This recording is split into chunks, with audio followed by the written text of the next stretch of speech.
Muitas vezes os próprios pais não Pois é. praticam esportes, né? Que dica que vocês dão para que esses pais incentivem os filhos a participarem, mas não com o foco de ser atleta, Sim. realmente da prática esportiva? Isso eu Quer falar? vivencio dentro da escola diariamente, na parte de gestão ali dos esportes. Diariamente no sentido de que muitos pais falam assim, Bruno, qual é o melhor esporte para o meu filho? Já começa daí. Não existe o melhor esporte, você tem que ver o que seu filho gosta. Eu acredito que a gente tem que abrir o leque. Mas eu queria que ele jogasse o futebol, falando da paixão nacional, ok. Mas eu acredito que você tem que apresentar a natação, você tem que apresentar o judô, você tem que apresentar a dança e deixar ele decidir. Porque o esporte só vai ser legal, só vai ser gostoso se for prazeroso para a criança, não para a família. E a gente vê muitas famílias que você vê que os pais não fazem nada, mas vocês querem que o filho faça. A gente tenta ajudar, mas o estímulo tem que vir de casa também. Não é só da parte da escola e tudo mais. E por muitas vezes o caminho é reverso. O filho começa, os pais vêm depois. Kelly deve ver isso muito mais ali em corrida, esse tipo de coisa, etc. Mas assim, não existe o esporte certo, não existe o que é melhor, o que é pior. Tem que ser o que vai ser prazeroso para você poder curtir a jornada e chegar lá na frente, entendeu? Eu tenho 2 caminhos. O caminho que eu fiz com as minhas filhas foi apresentar vários esportes e foi uma coisa que a gente combinou. Sempre vai fazer algo pedagógico, um esporte e algo cultural. Então, a gente combinou. Não tô... E outra coisa, ia durar 1 ano.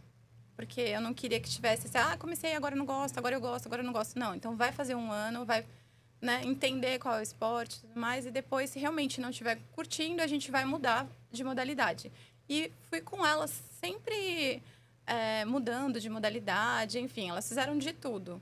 E aí, chegou um momento que elas viraram adolescente. E eu sentia que precisava de mais uma coisa, que era a conexão em família. Foi quando eu procurei...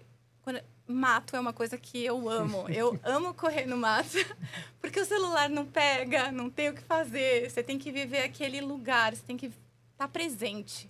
E você está conectado com o esporte, com energia, com gente que está na mesma sintonia, na mesma vibe que você. E eu falei, cara, será que eles vão gostar? E aí eu coloquei todo mundo junto e a gente foi fazer essa corrida de aventura e... a gente conseguiu guardar memórias. Teve momento de choro, momento de briga, momento de risada, conexão real. Porque se você tá no final de semana em casa com seus filhos adolescentes, eu tenho adolescentes, então fica um no quarto jogando com um joguinho não sei o quê, a outra em call com milhares de amigas no virtual, o outro assistindo futebol e eu Correndo. Saindo para correr. Vou correr, eu vou nadar, vou pedalar, enfim, né? Vou encontrar minhas amigas. E eu acho que falta a gente, como pai, a gente consegue puxar eles. Porque eles não sabem para onde eles têm que ir. A gente pode direcionar eles. Então, eu estava sentindo que estava faltando essa conexão. E o meu marido teve um momento na trilha que ele começou a falar para a Laura, vai mais devagar, que a Laura vai embora. E aí... eu não lembro qual das duas escorregou. E ele foi, dar risada e escorregou também. E aí, eu olhando os dois descendo de bumbum, assim, né? E aí, a gente começou a dar risada e tudo mais. E depois, eles ficaram conversando, assim, entre eles. E, ele falou, nossa, Kel, ela me contou coisas e falou coisas que eu não falava. Eu nem sabia, sabe? Parece que eu enxerguei uma outra pessoa, assim. Coisas que talvez dentro de casa não aconteceria. Nunca Essa conversa aconteceria. Não iria acontecer. A gente ficou 6h40. A gente tinha que conversar. A gente Imagina tinha a volta que se apoiar. pra casa depois, que coisa gostosa. No carro a gente conversou. A gente passou por uma situação lá que também bateram lá no nosso carro e não sei o quê. Aí eu fiquei triste e tudo mais.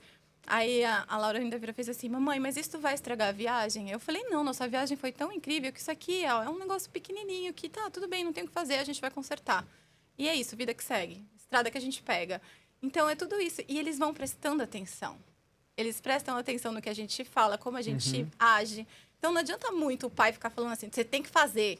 Só que tá em casa, comendo lá uma Nutella, assistindo futebol. E aí, em algum momento, esse adolescente vai falar, mas por que eu vou fazer se você não faz também?